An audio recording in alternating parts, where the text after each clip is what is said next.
Secretary and MBTA GM Phil Ang, Undersecretary and our Highway Administrator Jonathan Gulliver, and MBTA Chief Operating Officer Ryan Cahalan. First of all, I want to say that the storm, as we predicted, delivered about 1 to 2 feet across the state. It's not over yet. We expect between 1 and 5 inches to fall throughout this day. Travel conditions remain challenging, so please be careful out there as cleanup continues. And again, if you can stay off the roads, we really appreciate it, because the crews need time to clean up, and they're going to need more time to deal with whatever falls this afternoon. In terms of our work out there, Mass DOT had about 3,000 pieces of equipment out there. Most highways and major state roads are clear right now, and we're working on getting all the roads down to bare pavement. During the week, we will have equipment out in the evenings to deal with ice and other hazards that may come. But I really want to appreciate the public. We asked you to stay home. We asked you to stay off the roads. People did that, and it made a huge, huge difference to our teams and the ability to take care of what we needed to. So that work will continue. And I also want to say that the MBTA has made a lot of progress, and so normal functions will resume tomorrow. In terms of power, as we predicted, we were fortunate. This was a dry snow, and so we had very few power outages. I think we have power outages today at about 300 homes, and that's sort of normal for any day. So that's the good news. Also, the grid has proven reliable. That's good news. Here's what I'd ask people to do is stay off the roads today, continue to stay home, work from home as you can. Be careful shoveling. I know everybody's out. I was out earlier shoveling. Just take it easy with that. Pace yourselves. The wind chill is still really, really strong, so we care about, and are worried about frostbite. So just make sure you dress warmly, and kids do too, of course. Look out for your neighbors. Check in on your neighbors, especially elderly folks. Clear hydrants out from around your home so that our first responders can get to where they need to get. Follow local guidance. A lot of towns have are out with guidance, and will be tomorrow, about any school closures or parking bans. I will say that for state employees, executive branch, we are back in office in service tomorrow, okay? So that will resume tomorrow. But again, my appreciation to all the teams, the state teams from Mass DOT, the MBTA, State Police, DCR, and MEMA for the work that they did, and also to the DPW and all of our local personnel who worked really hard through the storm to keep us safe and clear the roads. Many, many, many thanks. We were ready, our teams were ready, and our state was ready. So good luck today with everybody clearing out from the storm. And speaking of teams, pretty great game last night. Pats are headed to the Super Bowl, so that's a good vibe and a good feeling for all of us. I know we're super pumped about that. With that, I'd like to turn it over to our Secretary of Transportation, Phil Ang. Thank you, Governor. As the Governor said, this storm hit exactly as predicted. It was fierce, a lot of snow, blowing snow, winds, but all the preparation, all the planning that both MassDOT and MBTA did in advance paid dividends. They worked well in advance of the storm. They worked through the storm, and they're continuing to work today as we speak, continuing to clean up our roadways, continuing to fix the infrastructure and clear snow from the MBTA system, and we're seeing improvements as we go. But as the Governor said, we do ask everyone to still please stay home if you can. Stay off the roads. There's still a significant amount of clearing that has to be done, and we are expecting a little more snow throughout the day. Couple of reminders: the RMV offices, the contact center, service centers, and road tests are closed for today. I also want to remind folks that if they are flying, they should check their airlines. There have been, as we all know, significant amount of cancellations of most, if not all, flights. So that's important to bring to mind. And I think with that, I'm just going to say thank you very much to the public for heeding the advice, staying home, and allowing us to do what we need to do. Service is restored and running on all of our systems, but I'm going to let Jonathan Gulliver, Undersecretary for MassDOT, talk about highways, and then Ryan Cahalan, Chief Operating Officer for MBTA, to talk about the T service. Jonathan? All right, thank you, Secretary, and thank you, Governor and Lieutenant Governor, for the support over the last few days. Our crews really worked hard over the last 24 hours, in fact, in advance of that, and as you've heard and seen, they have done a tremendous job. The men and women of MassDOT, they always deliver on this, and as I've said repeatedly over the last few days, when a lot of folks are in the summer thinking of their upcoming cookout, our people are thinking about snow and ice and what that next storm's going to look like, and that's why we're always prepared for ones like this when they come our way. We had a full call out, again, over 3,000 pieces of equipment out on the roadways at its peak. We still have close to that out there right now. We're hoping to give some of those folks a rest in the next few hours, but there's still quite a bit of work to do. And then I'll give you kind of a quick update on what we can expect for the remainder of the day and into the next coming days.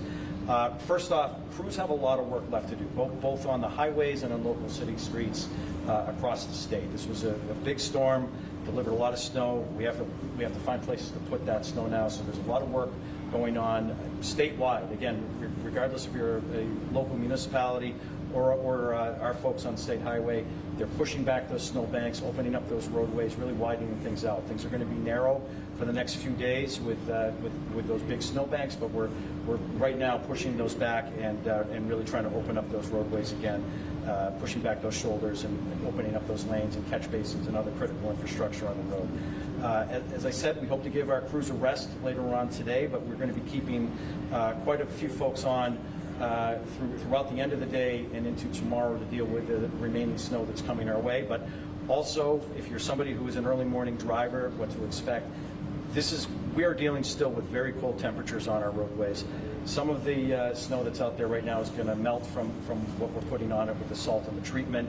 Some of that will refreeze. So we will have crews out periodically over the coming week to make sure that we're putting treatment down to try to reduce that black ice that you're likely to see first thing in the morning. But I do expect that you will see some slippery conditions, especially this afternoon with some of the remaining snow that we're getting, but also sometimes in the morning as well. And that's going to be on both local roadways and especially around places like intersections and entrance and on-ramps to our highways. So please be aware of that. Finally, before I leave the podium, I do want to give a strong reminder, if you do venture out, whether it's today or tomorrow, really, please take the time, clear off your cars. There's a lot of snow that came down. Take that extra few minutes, knock that snow off before you get on the roadways. That's a safety issue for both yourself and for the people around you, and it's certainly less work for our hard-working crews who have been out there for the last few days to clean up. So please take an extra moment, be safe and be mindful of the folks around you, and clear that snow off your roof. Now I would like to invite the Chief Operating Officer, Ryan Caholen, up to the podium to talk about what's going on at the MBTA. Thank you. Thank you, Jonathan. Good afternoon. So on behalf of the entire MBTA leadership team, I want to thank all of our employees and our contractors who have been working tirelessly since early yesterday to stay ahead of this storm. This was a significant snow event that impacted all of MBTA services. But as I stand here today, I can tell you that because of that aggressive approach, services are resuming very close to normal across the entire MBTA system today. The exception being our ferry service that serves Hingham, Hull, Logan Airport, and Boston. Due to an influx of slush and ice into Hingham Harbor, we're unable to run that service today. I urge any passenger to check back to mbta.com or the MBTA Go app. We're going to closely monitor that situation tonight through the wee hours, and we'll do our best to get the information out as early as possible regarding Hingham Ferry service tomorrow. As far as the rest of MBTA services for tomorrow, we expect normal service across all subway lines, bus routes, as well as the commuter rail and paratransit. Our crews will continue to work overnight, right through the wee hours and into tomorrow's service day to make sure that those snow drifts and those big snow piles are addressed, along with the freeze-thaw cycle. With that being said, I ask any passenger or anyone on MBTA property using our stations, facilities, or services, please take your time. Please allow some extra travel time. And we appreciate all your patience over the last 24, 30 hours. This has been a huge storm, but we're here, we're running, and we're looking forward to seeing you all back on board tomorrow. With that, I'll turn it back over to Governor Healey. Thanks, Ryan. We're happy to take any questions. Were you watching the game? What did you think? What are your thoughts? Oh, well, I was certainly watching the game. The game was great. It's New England Patriots football. It's back to where we were, who we've been, the whole region. It's awesome for the region. Just I'm in awe and so inspired by Mike Vrabel and his leadership and the way he got this group of guys to play together and come together.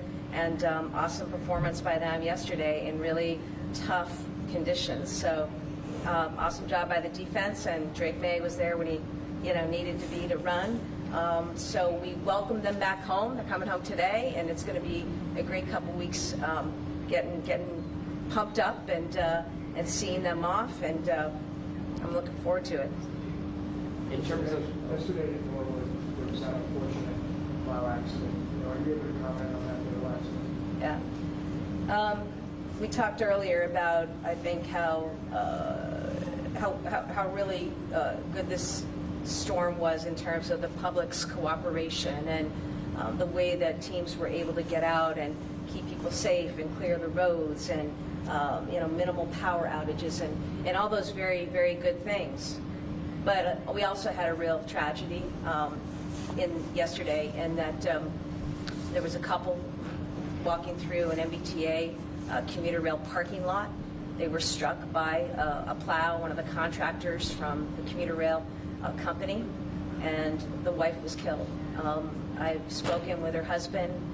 It's devastating. It is heartbreaking, and my heart goes out to their family.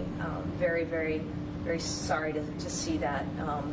Really, really unfortunate. I know the matter is under investigation right now, but my heart goes out to the family. I'm really, really sorry to see that. We continue to see the fallout from Minnesota, in Minneapolis particularly. I guess, do you know anything more? Is there anything happening in terms of reaction to that from Massachusetts, other states, other governors? This morning I watched a reel of co-workers of Alex Preddy honor him. This just isn't right. This is so wrong, what's happened. It was so unnecessary. There was no need for all of that to go down in the way that it did. It is just an example of how out of control ICE is. It's why I call on Kristi Noem to resign. It's why I call on ICE to get out of these cities and these states. Donald Trump needs to rein this in and take this back. We have people who are clearly untrained who work for ICE now. As you know, a lot of people were recruited with $50,000 bonuses, come work for ICE. Minimal training. I've talked to colleagues in other states. Some of the training is online training. Online training. You would never run a law enforcement agency, or any agency, frankly, with online training. And what we have seen happen in Minnesota now, week after week, is action and conduct that is not consistent with good law enforcement practices, is harming public safety. It's not helping public safety. We actually have the safety and the well-being and the lives of residents and Americans threatened by ICE's presence in these places. And I don't know what else it's going to take. I encourage people to read the statement of Alex Preddy's parents, Susan and Michael Preddy. Read that, take that in. Think about who this man was, an ICU nurse who served our veterans. And in that moment, watch the video. Watch any of the versions of the video. I know what I see. I see somebody who's standing with a cell phone, which, by the way, is a First Amendment protected right in this country. And I see him also looking to protect a woman who ICE was coming after, okay? That's what I saw. So my heart goes out to Alex Preddy, to his co-workers, and I really hope Americans take this in and understand the very sad and dangerous moment we've reached in this country. And it's why Kristi Noem has got to go. Kristi Noem's got to go. ICE has got to get out of these communities now. And Donald Trump needs to act and step up. And if he doesn't act, then Republicans in Congress need to force the accountability here, because we cannot continue to have Americans in our neighborhoods and cities and states across this country at risk. That's what needs to happen right now. I also am very bothered by what happened after his killing, okay? Because You know, remember, I come to this as a prosecutor, as a former attorney general, as somebody who investigated police-involved shootings and other criminal matters. And what did we see immediately? We saw immediately efforts to smear Alex Preddy and who he was. We saw lies, absolute lies. Look at the videos. We saw lies, and now more has come out. We've seen the head of the FBI not even understand Second Amendment law, right? We've seen the Attorney General, Pam Bondi, with whom I served, making outrageous, illegal, unlawful threats to state officials, essentially extortion, saying produce your voter rolls in exchange for ICE leaving town. That's not right. You know, what was it last week? We saw the release, the disclosure of an ICE memo to ICE employees that basically said, throw away everything we've done for 250 years, throw away the Fourth Amendment. You have the right to go right into someone's home. As governor of Massachusetts, that infuriates me. Because 250 years ago, it was a lawyer named James Otis who stood before a court here in the Commonwealth and said it is wrong for British soldiers to be able to go into people's homes without a warrant and ransack their property. That's what led John Adams to write the Massachusetts Constitution, which said that's wrong and people have a right. People have a right. And that right later appeared in the United States Constitution, the Fourth Amendment. The Fourth Amendment. So here we are celebrating 250 years of American history, and we've got a federal administration that's ready to throw out the First Amendment, the Second Amendment, the Fourth Amendment. I could go on. That's why people in America need to take this in for what it is, okay? And understand, just juxtapose the videos and the testimony and the accounts alongside statements you're seeing from the likes of Kristi Noem, Greg Bavino, and other people who don't know what they're doing, are not doing their jobs responsibly, and are certainly acting in ways that are unlawful, unconstitutional, and do a huge disservice to the American public. Enough is enough. This needs to stop. And I hope that people today say a prayer for Alex Preddy and his poor parents who have to live this horrific tragedy, so unnecessary, but a sign of the times and where we're at, and I hope it stops. Thank you. Did the storm itself stop any other MBTA projects and the like? I know this weekend the whole Blue Line was supposed to be shut down for parts of it. Was that work done, or is that postponed? Do people expect that to be at a different time? No, the Blue Line work that was scheduled, we accelerated it so we could restore Blue Line service yesterday late evening. So that is complete. Everything else was put on hold, but nothing that is delayed that is affecting anything in the future. I know you've said that it should be full service tomorrow. Is it full service now, or is there still some parts that are not? We are running every mode as scheduled. Commuter rail is still on the storm schedule, and as Ryan Coholan mentioned, the Hingham Hull ferry is not running as of this moment because of the slush and the potential for that ferry to stall. Thanks, Autumn. Great. Thank you. Thanks, everybody. And again, I just want to shout out again, thank all the workers. We had a lot of people working in hospitals, too. I mean, there are a lot of people that had to stay working through the storm. So really appreciate everybody, okay? Take care, be safe today, and be careful out on the roads. Thank you.